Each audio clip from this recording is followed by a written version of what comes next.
Welcome back to Partnerships Unraveled, the podcast where we unravel the mysteries about partnerships and channel on a weekly basis. My name's Alex Whitford. I'm the VP of Revenue here at Chanex. And this week, I'm very excited to welcome our special guest.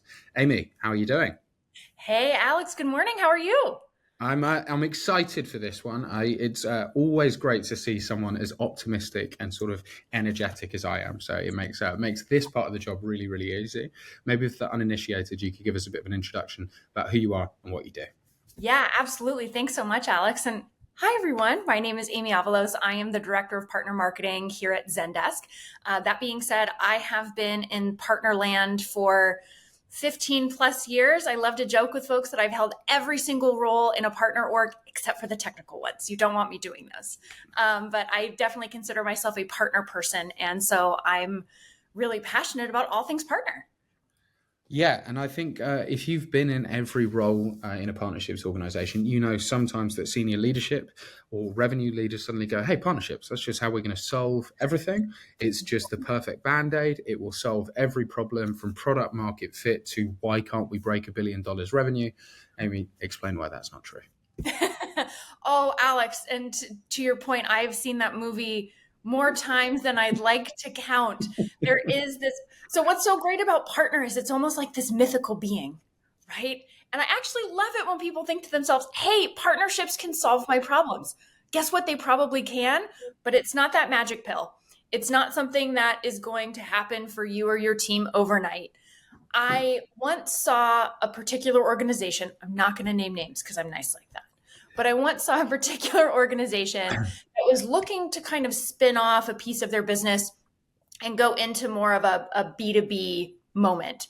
But they hadn't really gotten a ton of customers themselves yet. And they said, well, this is great. We're just going to go sell it through partners.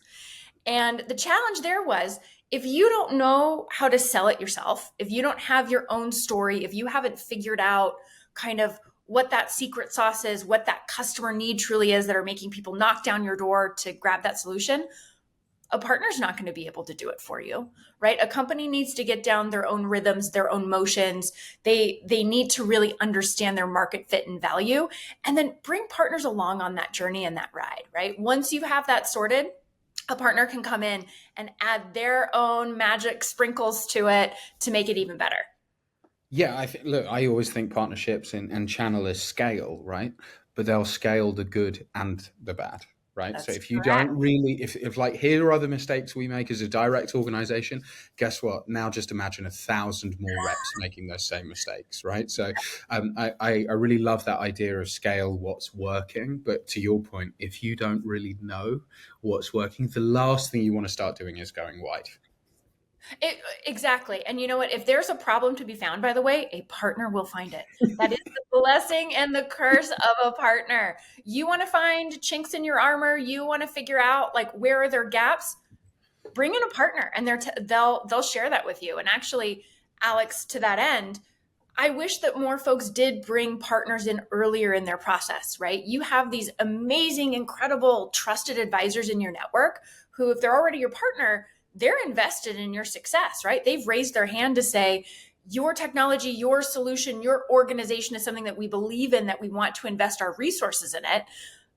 They're a great fresh pair of eyes. And I don't know that folks take advantage of that enough.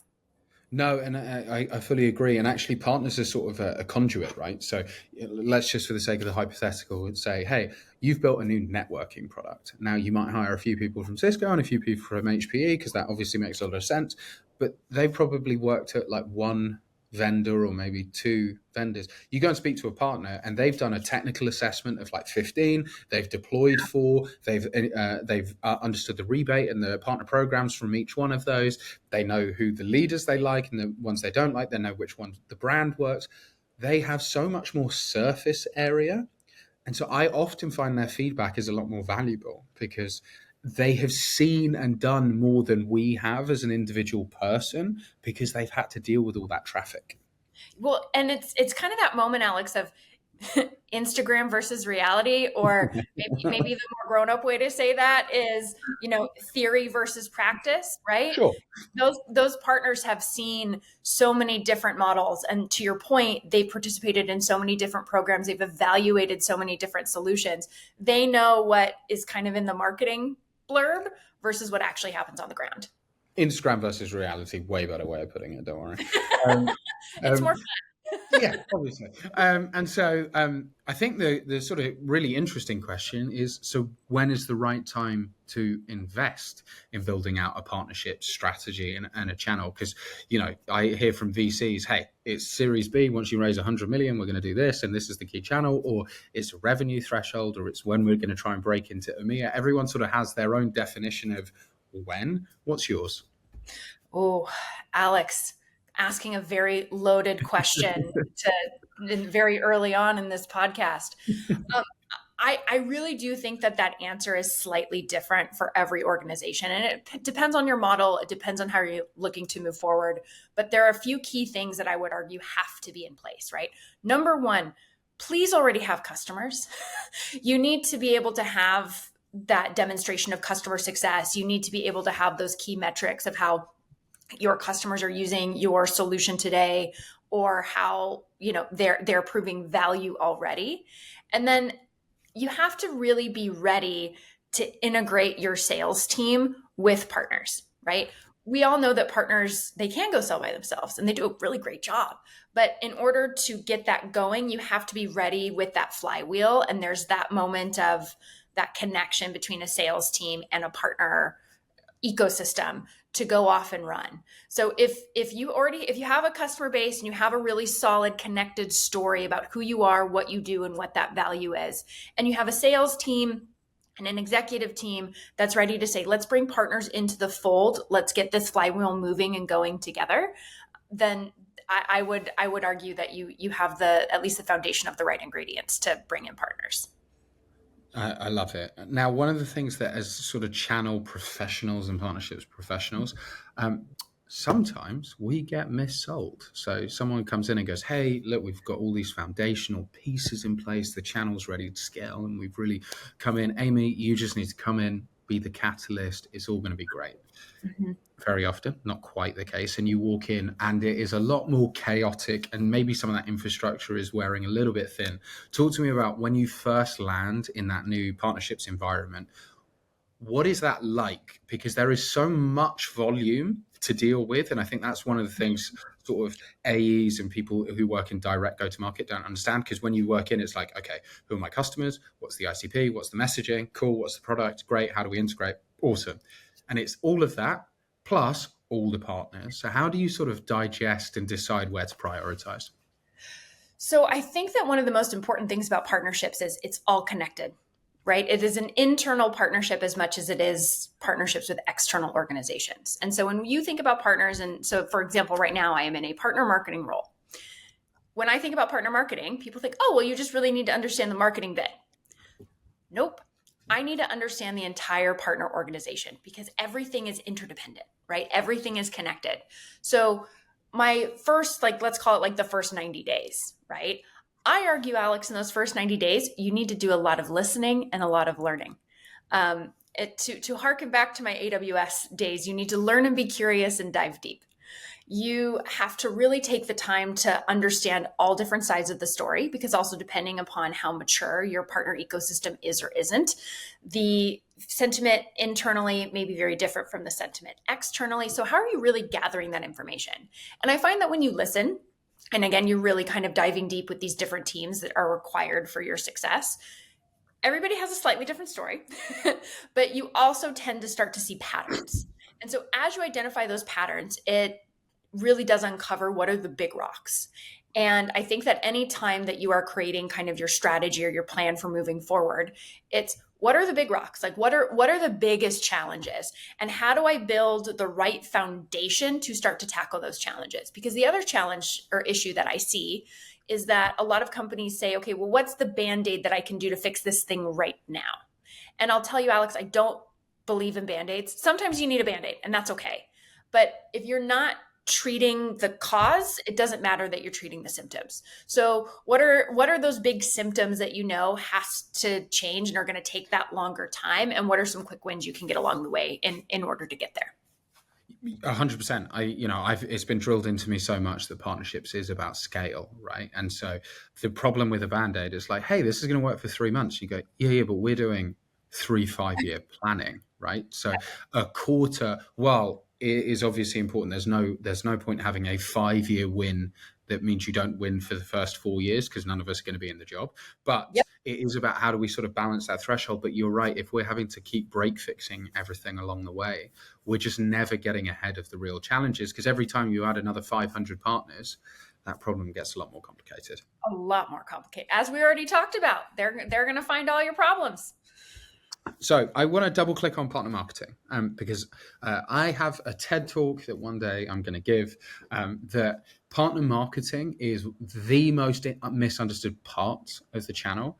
And I think especially when it comes to segmentation. So when we think about enterprise channel strategy, it's very sales led, because it's a sales led motion. Now, my personal theory is in the SMB, it's not a sales led motion, it's a marketing led motion, because SMB is very close to consumer and consumer is a marketing led strategy.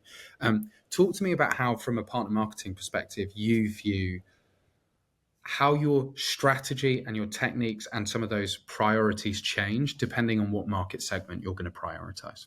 So first and foremost, Alex, I want to thank you because I feel seen.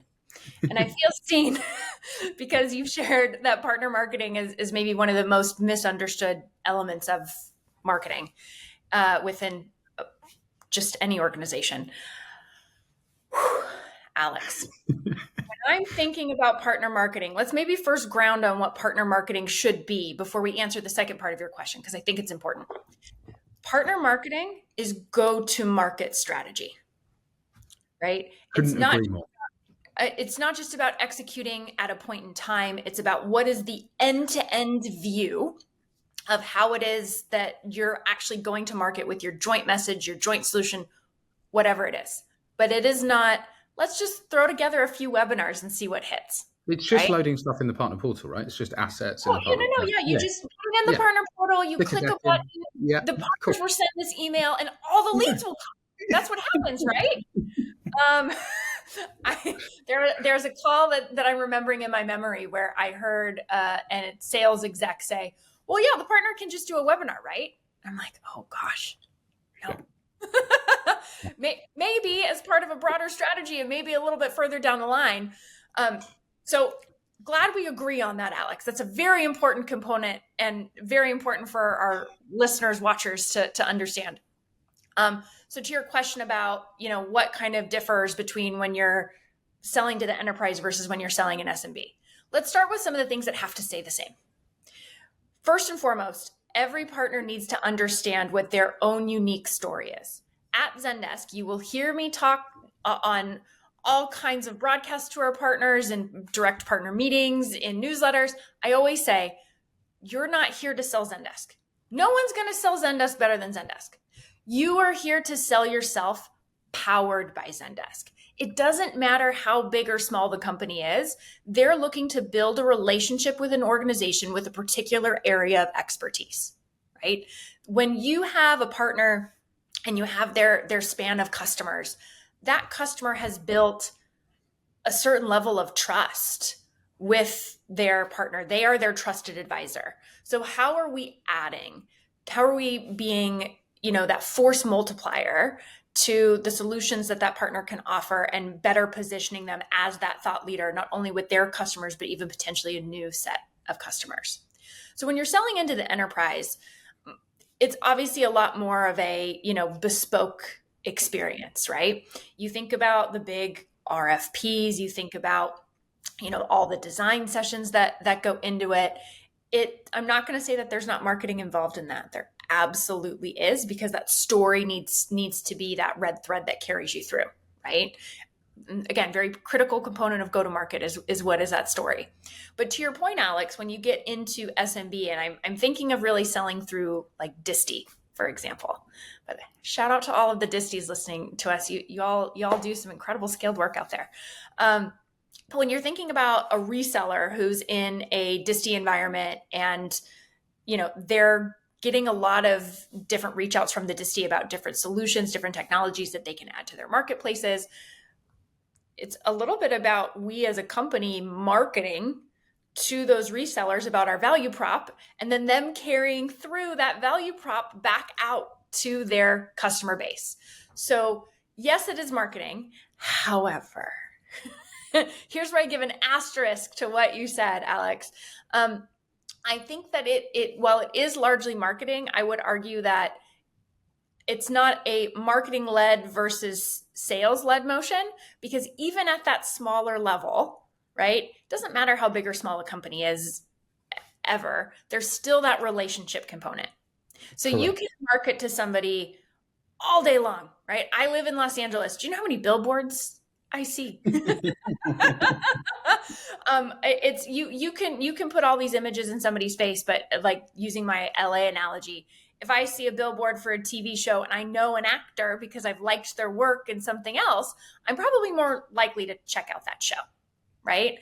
Same thing within these reseller communities or when you're working with an SMB. These are folks that want that deep relationship with who it is that they're working with. There is that certain level of familiarity, thinking back to some of the SMBs that I've had the pleasure of working with over my career. I mean, they know everything about you. They know your dog's name. They know your birthday. I mean, it's these true, deep, incredible relationships. And so that relationship, that connection isn't marketing. It's something that gets formed because, again, you are still that trusted advisor. Yes, you continue to have that story that you need to tell. Yes, there's a little bit more scale involved in terms of how am I pushing out this message, but that relationship is always mission critical. And that's where partners add the most value, right? Because they do have those really special and deep relationships. I completely agree. I think where I'm sort of fascinated, because maybe this is just bias because I come from distribution world, but I've always found the scale part of the channel the more interesting problem to tackle. Maybe because it's the more complicated one, because the difference between getting one partner to do 1,000 and 1,000 partners to do one it requires its own unique skill set. But I've always found the scale problem the more interesting one. When we talk about building a best in class partner experience at that scaled environment, you are less reliant on, hey, here's Alex and he's going to do floor works and he's going to be super charming and they're really going to like him, to, hey, what are some more of the programmatic levers that we sort of need to create? Because it's about marketing to partners and then helping partners market to their end users. How do you sort of think about that? Oh gosh. So first of all, again, you're speaking to my scaled heart over here. I led global distribution for Dropbox once upon a time ago. And I think the red thread through my career has been everything about scale. To your point, Alex, it's fascinating. And yes, it's not just about marketing to an end customer, it's about marketing to that partner. And how you create self-service experiences for partners is critical. How you provide prescriptive guidance in a consumable way within any given resource is also critical.